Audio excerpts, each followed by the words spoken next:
जय हिंद दोस्तों, आप लोगों का स्वागत है हमारे YouTube चैनल CGPSC और सिजिप व्यापम पर। दोस्तों, आज हम लोग छत्तीसगढ़ सामान्य अध्ययन के दूसरे चैप्टर छत्तीसगढ़ का प्रतीक चिन्ह और राजभाषा आयोग है। इस टॉपिक से दोस्तों पूरा जो थ्योरी क्लास है वो देखेंगे और इसमें आप लोगों को पूरा जानकारी है वो मिलेगा कि किस प्रकार से छत्तीसगढ़ के जो स्थापना होने के बाद छत्तीसगढ़ राज्य का जो पहला प्रतीक चिन्ह बना और राजभाषा आयोग का गठन है वो किस प्रकार से हुआ। साथ में जो राजकीय पशु है उसका नाम क्या है, उनका वैज्ञानिक नाम क्या है और उसको कब राजकीय पशु घोषित किए गए, ये सब चीज के बारे में इस वाले अध्याय में देखेंगे दोस्तों। तो जितने भी दोस्त सब इंस्पेक्टर छत्तीसगढ़ एएसआई भर्ती परीक्षा की तैयारी कर रहे हैं और साथ में सीजीपीएससी की प्री एग्जाम की तैयारी कर रहे हैं, वो दोस्त लोग जरूर देखिएगा, क्योंकि ये इसमें से दोस्तों आप बहुत ही ज़्यादा महत्वपूर्ण क्वेश्चन है वो आप लोगों को एग्जामों में देखने मिले। चाहे आप सीजी व्यापम की तैयारी कर रहे हो, चाहे फिर पीएससी के कोई भी एग्जाम की तैयारी करो, इस टॉपिक से दोस्तों आपको क्वेश्चन है वो देखने को मिलता है। तो इसको बिल्कुल भी ना छोड़िएगा।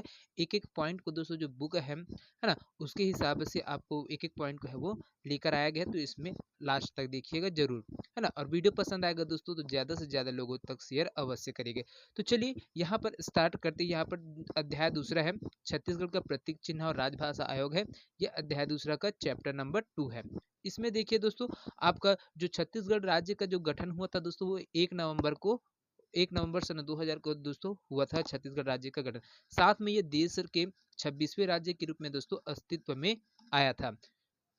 जो छत्तीसगढ़ राज्य है उसके प्रतीक चिन्ह में दोस्तों, प्रतीक चिन्ह है उसमें जो क्या क्या चीज है दोस्तों, राजकीय पशु, राजकीय पक्षी, राजकीय वृक्ष, राजकीय प्रतीक चिन्ह, राजकीय गमछा, राजकीय प्रतीक वाक्य, राजकीय गीत और राजकीय भाषा शामिल है वो किया गया है।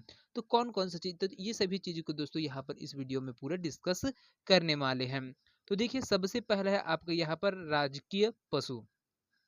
छत्तीसगढ़ का जो राजकीय पशु है दोस्तों वो है वन भैंसा, है ना। जंगली वन भैंसा है जिसको छत्तीसगढ़ राज्य का राजकीय पशु घोषित किया गया है। इसका जो वैज्ञानिक नाम है वो बुबेलस बुबलाइज है या फिर बुबेलस अर्नी है ना। ये दोनों इसका क्या है, वैज्ञानिक नाम है। साथ में इसको कब राजकीय पशु घोषित किया गया था, तो 2001 में दोस्तों इसको राजकीय पशु है वो घोषित किया गया था। और इसका और अन्य नाम है जिसमें नर वन भैंसा को अरना के नाम से जाना जाता है और मादा वन भैंसा है उसको अरनी के नाम से है ये जाना जाता है। ये इंपॉर्टेंट चीज है दोस्तों, इसको कई बार एग्जाम में पूछा भी जा चुका है। साथ में इसका जो संकेंद्रण किया गया है, मतलब जहां पर इसको संरक्षित रखा गया है वो इलाका कौन सा है दोस्तों, तो यहाँ पर उदयंती अभ्यारण्य, वहां पर जंगली वन भैंस है ना, और पामेड़ अभ्यारण्य, साथ में इंद्रावती राष्ट्रीय उद्यान, ये तीनों जगह पर दोस्तों इसको क्या गया, इसको संरक्षित करके रखा गया है। यहाँ पर इसका संरक्षण है किया जा रहा है। कौन कौन से में, 2 अभ्यारण्य है, उदयंती अभ्यारण्य और पामेड़ अभ्यारण्य। अब एक राष्ट्रीय उद्यान है दोस्तों, इंद्रावती राष्ट्रीय उद्यान। यहाँ पर जो राष्ट्रीय वन भैंस उसका संकेंद्रण है वो किया गया। तो इसको जो अगर संकट की स्थिति में यहाँ पर कौन कौन से दोस्तों, शेर है, मानव शिकारी है, रीडर पेस्ट नामक बीमारी, इनके लिए जो क्या करते हैं, प्रमुख संकट का काम करते हैं। किसके लिए, जो वन भैंस है उनके संकट का कारण क्या बनती है, इनके अस्तित्व को खत्म करने के लिए जरूर ये चीज है जो इनकी टेंशन बढ़ाने वाले हैं। तो कौन कौन से, सबसे पहले शेर है क्योंकि उसको शिकार कर लेते हैं, साथ में मानव शिकारी लोग हैं इसको सिंग प्राप्त करने के लिए और अपने मांस पाने के लिए इसका शिकार कर लेते हैं। साथ में आपका रीडर पेस्ट है नामक जो बीमारी होता है ना, वो इसके लिए संकट का विषय है। अब देखिए यहाँ पर दूसरा है राजकीय पक्षी। दूसरा क्या चीज है दोस्तों, राजकीय पक्षी। तो हाँ, छत्तीसगढ़ का जो राजकीय पक्षी है दोस्तों वो है पहाड़ी मैना। क्या है दोस्तों, पहाड़ी मैना क्या है, छत्तीसगढ़ राज्य का क्या है, राजकीय पक्षी है। इसका जो वैज्ञानिक नाम है ग्रैकुलर रिलीजियोसा पेनिनसुलरिस, इसका वैज्ञानिक नाम है। साथ में इसको घोषित किया गया था 2001 में राजकीय पक्षी के रूप में है जो पहाड़ी मैना है उसको घोषित किया गया था। इनका जो संरक्षण है दोस्तों, दंतेवाड़ा, बीजापुर, नारायणपुर, कोंडागांव, जगदलपुर, कांकेर घाटी, गुप्तेश्वर, तिरतिरिया, कुंचा, ये जो क्षेत्र है वन क्षेत्र है वहां पर इसका संरक्षण है वो किया जा रहा है, किसका, पहाड़ी मैना का। साथ में इसका जो संरक्षण है वो कांकेर घाटी राष्ट्रीय उद्यान में पहाड़ी मैना को पूरी तरीके से संरक्षित है वो किया जा रहा है। देख सकते हैं यहाँ पर आप इसका जो चित्र है वो भी है। अब अगला है दोस्तों, तीसरा है जो राजकीय वृक्ष। तो राजकीय वृक्ष है क्या चीज दोस्तों, देखिए तो राजकीय वृक्ष में है तो कौन है, छत्तीसगढ़ का जो राजकीय वृक्ष है दोस्तों उसका जो नाम है वो साल या फिर सरई के नाम से है दोस्तों जाना जाता है। इसका जो जिसका वैज्ञानिक नाम है सूर्य रोबुस्टा। क्या चीज है दोस्तों? राजकीय वृक्ष है साल या फिर सरई, है ना। उसका जो वैज्ञानिक नाम है सूर्य रोबुस्टा। साथ में इसका जो विस्तार है, कौन से क्षेत्र में पाया जाता है, कौन छत्तीसगढ़ के कौन कौन से इलाकों में ये जो साल वृक्ष है वो ज्यादातर मात्रा में है वो पाए जाते हैं। तो देखिए बस्तर के जो कोमलनार बस्तर क्षेत्र है, वहां पर कोमलनार और मगनार क्षेत्र में ऊंचे ऊंचे साल वृक्ष है वो पाए जाते हैं, जो नेपाल के तराई के समान है दोस्तों। प्रदेश में सर्वोत्तम किस्म की जो साल वन है वो कीसकाल घाटी कोंडागांव में पाए जाते हैं। और इसी वजह से दोस्तों ये अच्छी किस्म के जो साल वृक्ष है वो पाए जाते हैं, है ना। कहाँ पर? बस्तर क्षेत्र में। इसी वजह से बस्तर को साल वनों का द्वीप के नाम से है दोस्तों जाना जाता है ना। और इसकी जो प्रकृति कैसी है, साल वन पतझड़ वन के अंतर्गत है वो आता है। और इनकी जो प्रतिशत है दोस्तों 40.56% इसकी जो साल वन है वो पाए जाते हैं छत्तीसगढ़ में। तो ये चीज है, देखिएगा इसका जो डायग्राम है वो भी जो देख सकते हो कैसा होता है। इसका जो वृक्ष है देख सकते हो, यहाँ पर साल वन है, उसका वृक्ष है, ये सब है क्या है, साल वन है, सरई है, जो यहाँ पर है पाए जाते हैं। तो इसकी जो प्रकृति है वो साल पतझड़ वन है के अंतर्गत है आते हैं दोस्तों। साथ में आपने देखा कि किस प्रकार से जो उत्तम किस्म के जो साल वृक्ष है वो कहाँ पर पाए जाते हैं, कोमला और मन्नार क्षेत्र में, है ना। तो ये इसकी जो तुलना है दोस्तों सलई है, उसकी तुलना नेपाल में जो पाए जाने वाले वृक्ष है दोस्तों तरई, उसके ही समान भी ये होता है, ऊंचे ऊंचे और अच्छी किस्म के होते हैं, सर्वोत्तम किस्म के जो साल वन होते हैं, जो कभी सड़ता नहीं है दोस्तों, है ना।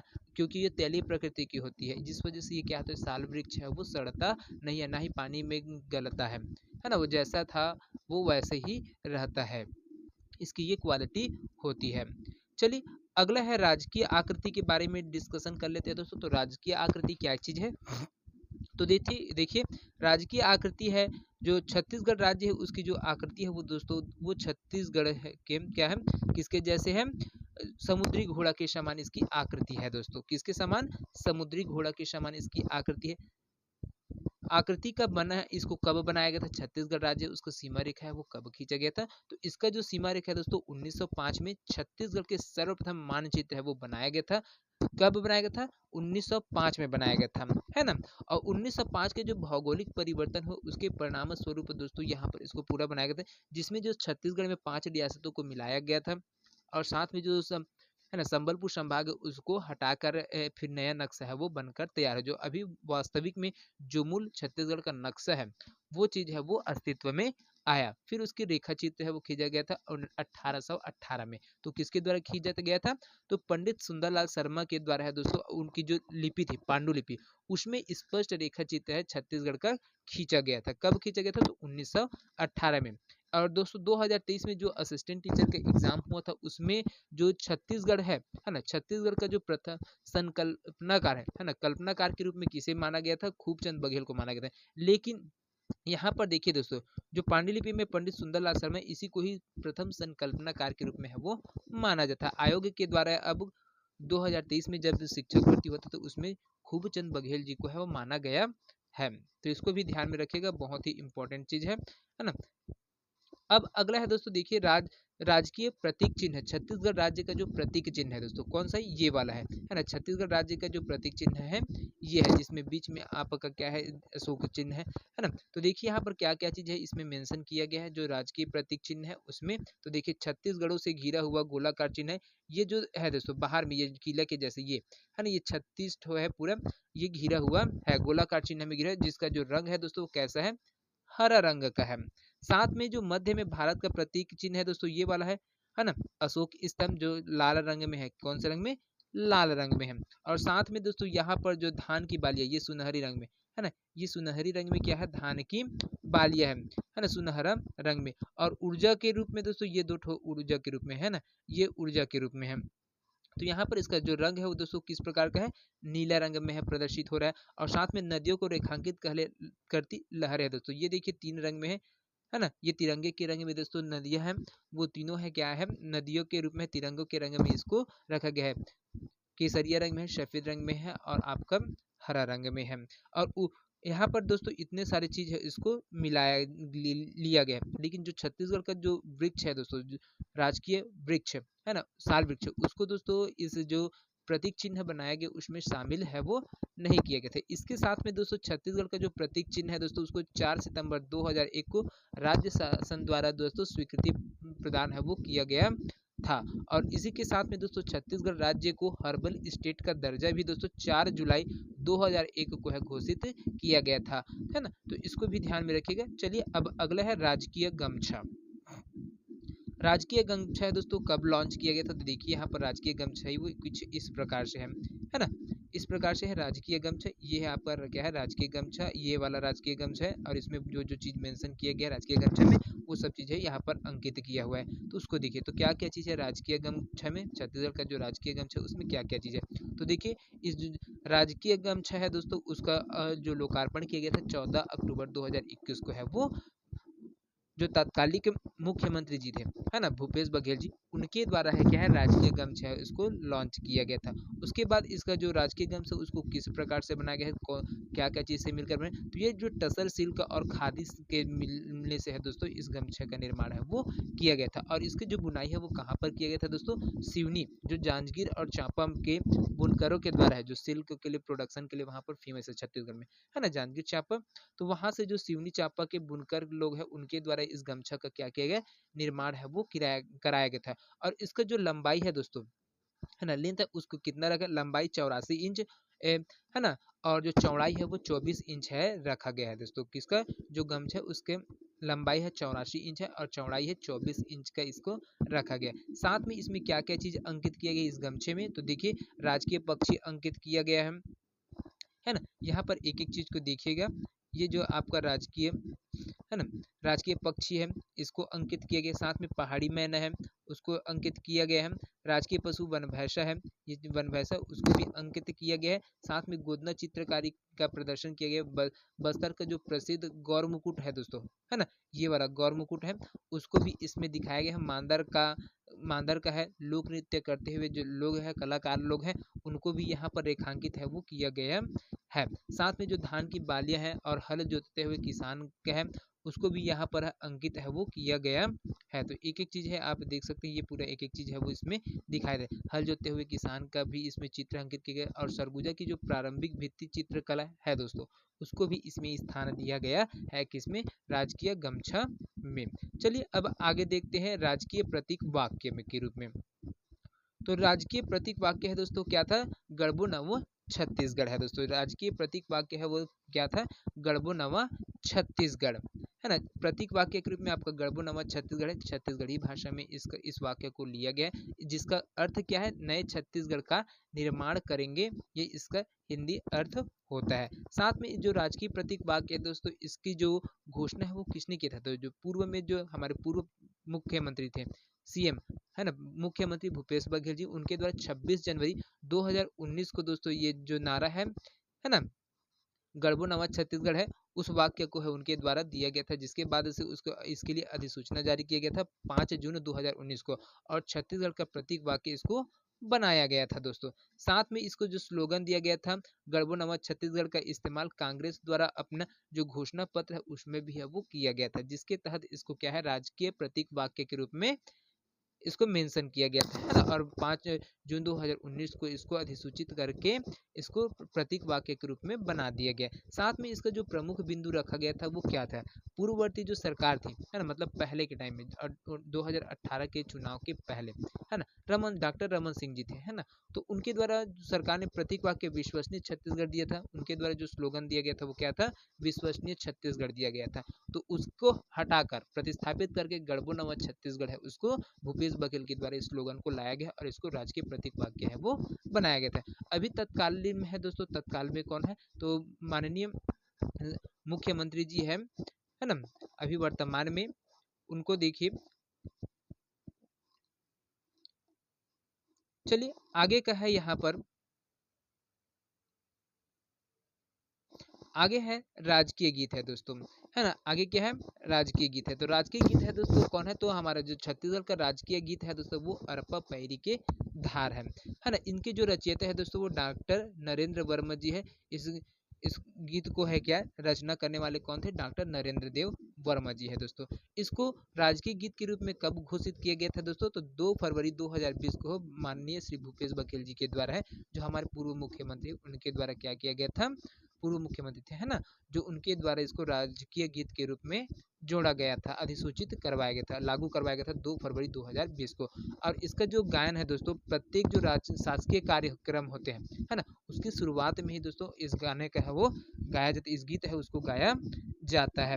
साथ में यहाँ पर कौन कौन सी नदियों का उल्लेख किया है? तो 4 प्रकार की जो नदियाँ है दोस्तों, उनका उल्लेख है वो इस गाने में है, इस गीत में है। महानदी आती है, अर्पा नदी, इंद्रावती और पैरी नदी के यहाँ पर जिक्र है दोस्तों, इसमें उल्लेखित किए गए। साथ में उल्लेखित जिलों की संख्या कितनी है दोस्तों? तो इसमें 7 जिले हैं, किसमें? राजकीय गीत में, जिसमें रायगढ़ को मुकुट के रूप में, सरगुजा को और बिलासपुर को भुजा के रूप में, रायपुर को कमर के रूप में, दुर्ग और बस्तर को पायल के रूप में तथा राजनांदगांव है उसको एक नया कमरबंद के रूप में उल्लेखित है दोस्तों, किया गया है। साथ में इसकी जो रचना है वो कब हुआ था दोस्तों? तो 1973 में इस रचित गीत है ना, नरेंद्र देव वर्मा के द्वारा। और इसका जो अवधि है पहले कितना था?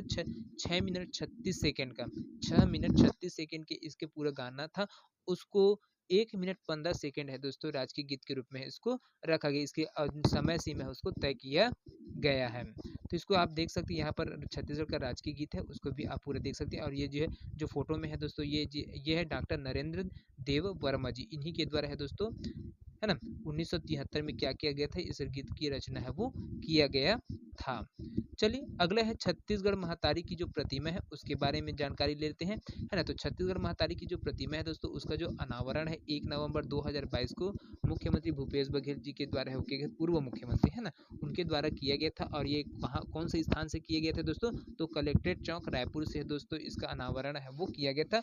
और जो हमारी छत्तीसगढ़ महतारी है दोस्तों, उसकी जो मूर्तिकार है उसको बनाने वाले कौन थे दोस्तों? पद्मश्री JM नेल्सन के द्वारा है दोस्तों इस छत्तीसगढ़ महतारी की जो प्रतिमा है उसको निर्माण है वो किया गया था। साथ में इसके लिए दोस्तों कितने जो धातु है उसमें कांस्य है, कांस्य का इस्तेमाल है वो किया गया था। और इसकी जो ऊंचाई थी वो 11 फुट थे दोस्तों, कितना था? 11 फुट था। इसके लिए जो प्रावधान किए गए थे, प्रदेश के सभी जिलों में प्रतिमा है वो स्थापित करने के लिए दोस्तों प्रावधान है वो किया गया था तत्कालिक मुख्यमंत्री के द्वारा। और राज्य सरकार के जो सभी शासकीय कार्यक्रमों में प्रतिमा लगाना है उसको अनिवार्य किया गया था भूपेश बघेल जी के द्वारा। विशेष था इसके लिए, जो विशेषता क्या थी, यह चित्र दोस्तों 90 के दशक के छत्तीसगढ़ राज्य बनाओ आंदोलन के समय प्रस्तुत किया गया था। उसी को है दोस्तों छत्तीसगढ़ महतारी का जो चिन्ह है ना, छत्तीसगढ़ महतारी की जो प्रतिमा है उन्हीं का है ये दिया गया है। कब के याद किया गया था दोस्तों? तो 90 के दशक में छत्तीसगढ़ राज्य के बनाने के लिए जो आंदोलन चलाए गए थे छत्तीसगढ़ निर्माण के लिए, पहले मध्य प्रदेश में था, है ना, उसमें अब छत्तीसगढ़ को अलग स्टेट बनाने के लिए जब आंदोलन चलाया गया था, तो इसी प्रतिमा का है दोस्तों वहाँ पर बनाया गया था। तो उसी को है आज छत्तीसगढ़ महतारी की प्रतिमा के रूप में स्थापित किया गया है 1 नवंबर 2022 से। कहाँ पर? कलेक्ट्रेट चौक रायपुर से इसको स्थान है दिया गया था, है ना। तो चलिए आगे है छत्तीसगढ़ राजभाषा आयोग। अब छत्तीसगढ़ राजभाषा आयोग है दोस्तों, तो इसका गठन है वो कब किया गया था? तो छत्तीसगढ़ राजभाषा आयोग छत्तीसगढ़ का एक महत्वपूर्ण संगठन है दोस्तों, जो छत्तीसगढ़ी भाषा को भारतीय संविधान के 8वें अनुसूची में एक विशेष दर्जा दिलाने हेतु जो बहुउद्देशीय लक्ष्य पूर्ति के लिए दोस्तों अगस्त 2008 में इसको गठित किया गया था, है ना।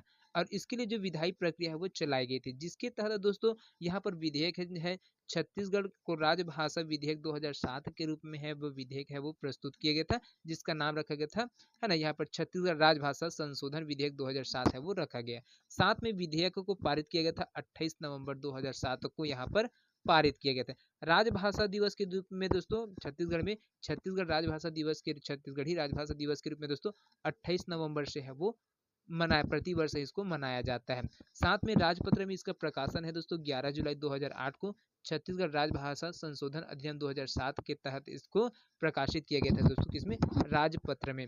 साथ में राजभाषा आयोग का गठन है दोस्तों अगस्त 2008 में है वो किया गया था। और इसके लिए जो प्रथम बैठक हुए थे दोस्तों वो है 14 अगस्त 2008 को दोस्तों जो कारोबारी बैठक है वो की संपन्न हुआ था। साथ में जो कार्यालय स्थापना दिवस के रूप में दोस्तों 14 अगस्त को प्रतिवर्ष है मनाया जाता है। साथ में इसका जो कार्यालय है दोस्तों छत्तीसगढ़ राजभाषा आयोग शहीद स्मारक भवन रायपुर में ही स्थापित किया गया। छत्तीसगढ़ राजभाषा आयोग अधिनियम 2010 का प्रकाशन 2 सितंबर 2010 को किया गया था दोस्तों। अब यहाँ पर देखिए तो कैसे यहाँ पर है कौन कौन है। छत्तीसगढ़ राजभाषा आयोग द्वारा जो अध्यक्ष चुने गए थे उसमें कौन थे, तो प्रथम अध्यक्ष के रूप में दोस्तों पंडित श्यामलाल चतुर्वेदी जी है दोस्तों। छत्तीसगढ़ राजभाषा आयोग के प्रथम अध्यक्ष कौन थे, तो पंडित श्यामलाल चतुर्वेदी जी है दोस्तों, जिनको 2008 से 2011 तक ये राजभाषा आयोग के अध्यक्ष के रूप में है वो पदस्थ थे। उसके बाद इसके पद खाली होने के बाद 2011 से 2013 तक दोस्तों दानेश्वर शर्मा जी है ना, इसको राजभाषा आयोग का अध्यक्ष है वो बनाया गया था और दूसरे अध्यक्ष के रूप में इनके द्वारा पद है वो ग्रहण किया गया था। साथ में तीसरे व्यक्ति थे दोस्तों, तृतीय अध्यक्ष थे डॉक्टर विनय कुमार पाठक जी। 2016 से 2018 तक है विनय कुमार पाठक जी के द्वारा छत्तीसगढ़ राजभाषा आयोग का अध्यक्ष का जो पद है उसको ग्रहण है वो किया गया था।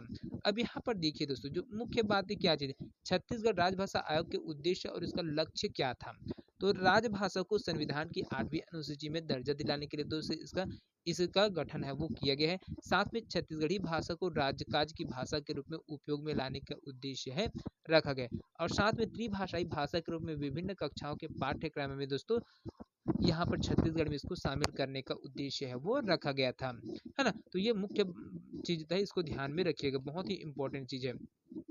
उसके बाद है छत्तीसगढ़ राजभाषा आयोग द्वारा संचालित जो योजनाएं हैं वो कौन कौन से है, तो पहला था माई कोठी योजना है, दूसरा बिजहा योजना है। ये सब चीजें इसके तहत है वो चलाया जा रहा है, किसके द्वारा, छत्तीसगढ़ राजभाषा आयोग के द्वारा है दोस्तों माई कोठी योजना चलाया जाए। तो माई कोठी योजना क्या चीज है दोस्तों, छत्तीसगढ़ी भाषा से संबंधित पुस्तकों का क्रय कर संग्रहित करने की योजना है दोस्तों। जितने भी छत्तीसगढ़ी भाषा से संबंधित पुस्तक है दोस्तों, है ना, उसको खरीद कर एक जगह संग्रहित करने का योजना है वो इस योजना के तहत है, माई कोठी योजना के तहत है वो बनाया गया था। सभी को इसका जो शब्द है उसका कारण क्या था कि जो छत्तीसगढ़ी शब्दकोश है जो विलुप्त हो रहा है, पुराने समय में शुद्ध छत्तीसगढ़ी में बोला जाता है, उन सब को क्या करना है, एकत्रित करके रखना है, संजो कर रखना है ना। इसका उद्देश्य क्या था, छत्तीसगढ़ राजभाषा आयोग में छत्तीसगढ़ी या छत्तीसगढ़ से संबंधित किसी भी भाषा की पुस्तकों को क्रय कर संग्रहित करने की योजना है वो बनाया गया है। दूसरा है बिजहा योजना या फिर कार्यक्रम, तो छत्तीसगढ़ के लुप्त होते शब्दों को संग्रहित करने हेतु दोस्तों बिजहा योजना है वो प्रारंभ किया गया था दोस्तों। इसका उद्देश्य प्रचलन से बाहर हो रहे सभी शब्दों को संग्रह करने एवं प्रचलन में लाने की योजना है वो बनाया गया था, है ना, छत्तीसगढ़ राजभाषा आयोग के द्वारा। तो ये दोनों योजना है इनके द्वारा चलाए जा रहे हैं। साथ में यहाँ पर जो माननीय भूपेश बघेल जी थे पूर्व मुख्यमंत्री, उनके द्वारा जो नया सार्वजनिक अवकाश है वो घोषित किया गया था, उनके बारे में देखिए। तो इसके लिए जो नया सार्वजनिक अवकाश है घोषणा किया गया था दोस्तों छत्तीसगढ़ सरकार के द्वारा है वो किया गया था, और साथ में इसका जो उद्देश्य था दोस्तों ग्रामीण संस्कृति के संरक्षण के लिए है वो किया गया था। साथ में ये कौन सा अवसर था दोस्तों, तीज त्योहारों पर इसका अवकाश है वो सार्वजनिक अवकाश है वो छत्तीसगढ़ में घोषित किया गया, जिसमें जो त्योहार थे दोस्तों, पहला है हरेली, अच्छी फसल की कामना के साथ कृषि औजारों और पशुधन की पूजा के लिए हरेली पर है दोस्तों अवकाश, सार्वजनिक अवकाश घोषित किए गए। विश्व आदिवासी दिवस है, 9 अगस्त को प्रतिवर्ष मनाया जाता है ना। जनजातीय कला व संस्कृति का सम्मान करने के उद्देश्य से विश्व आदिवासी दिवस के दिन सार्वजनिक अवकाश है छत्तीसगढ़ में रखा जाता है। तीसरा था हरतालिका तीज, बहन बेटियों की आस्था, श्रद्धा, विश्वास और भावना का सम्मान करते हुए हरतालिका तीज को अवकाश है वो दिया जाता है। साथ में चौथा नंबर पे दिया था भक्त माता कर्मा की जो जयंती है दोस्तों, है ना, सामाजिक एकता, प्रेम, भाईचारा और सौहार्द का जो संदेश देने वाला है, इसके तहत दोस्तों भक्त माता कर्मा की जयंती के पर है सार्वजनिक अवकाश है वो दिया गया है। और पांचवा है छठ पूजा, छत्तीसगढ़ में निवासित पड़ोसी राज्यों के लोगों की भावना का सम्मान करते हुए छठ पूजा के लिए क्या किया गया था, अवकाश घोषित किया गया। और छठा है छेरछेरा पुन्नी, शाकंभरी जयंती, नई फसल घर आने की खुशी में महादान का महापर्व और दुर्गा देवी का साग सब्जी के देवी के रूप में अवतार करने के उद्देश्य से दोस्तों यहाँ पर छेरछेरा पुन्नी का भी अवकाश है वो किया जाए। तो ये माननीय भूपेश बघेल जी के द्वारा दोस्तों ये जो 6 त्योहार थे जिस पर सार्वजनिक अवकाश है वो घोषित किए गए हैं, और ये अभी भी संचालित है। अगला है दोस्तों यहाँ पर प्रमुख जो दिवस थे दोस्तों वो कौन से देखिए, तो 1 मई को दोस्तों बोरेबासी दिवस के रूप में है वो जाना जाता है, जिसको हम लोग मजदूर दिवस के रूप में जानते हैं 1 मई को, उसको ही छत्तीसगढ़ में बोरेबासी दिवस का है वो दर्जा दिया गया और उस दिन को बोरेबासी दिवस के रूप में प्रतिवर्ष मनाया जाता है। साथ में दूसरा था 14 अगस्त को दोस्तों छत्तीसगढ़ राजभाषा आयोग की स्थापना दिवस है वो मनाया जाता है। साथ में 1 नवंबर को दोस्तों छत्तीसगढ़ राज्य की स्थापना दिवस के रूप में मनाया जाता है। 28 नवंबर को छत्तीसगढ़ राजभाषा दिवस, छत्तीसगढ़ी भाषा दिवस के रूप में मनाया जाता है। और साथ में दोस्तों आपका यहाँ पर 14 दिसंबर को विधानसभा स्थापना दिवस के रूप में मनाया जाता है। और 17 दिसंबर को गौरव दिवस के रूप में मनाया जाता था। कांग्रेस सरकार के गठन हुआ था, जिसकी वजह से जब कांग्रेस की सत्ता थी, है ना, तब गौरव प्रति वर्ष 17 दिसंबर को गौरव दिवस के रूप में मनाया जाता था। लेकिन अभी वर्तमान में दोस्तों भारतीय जनता पार्टी के रूप में है, उनके सरकार है, इस वजह से ये जो गौरव दिवस है उसको बंद कर दिया जाएगा। तो दोस्तों ये आप लोगों को कैसा लगे हमें कमेंट करके अवश्य बताइएगा। वीडियो पसंद आया होगा दोस्तों तो ज़्यादा से ज़्यादा लोगों तक शेयर करिएगा और इसको दोस्तों ध्यान से पढ़िएगा। बहुत ही इंपॉर्टेंट चैप्टर है, टॉपिक वाइज पूरा चैप्टर है दोस्तों, कवर कराया जाएगा। तो हमारे साथ बने रहिएगा, इस वीडियो को पूरा भी देखिएगा। और जितने भी आपके जो दोस्त है, फ्रेंड्स है, जो सब इंस्पेक्टर की भर्ती की तैयारी कर रहे हैं, उनको भी इसको शेयर अवश्य करिएगा। साथ में पीएससी के लिए भी दोस्तों, सीजीपीएससी के लिए भी ये बहुत ही ज़्यादा इंपॉर्टेंट हो जाएगा। तो चलिए मिलते हैं अगले वीडियो में, तब तक के लिए जय हिंद, जय Chhattisgarh. Thank you so much दोस्तों।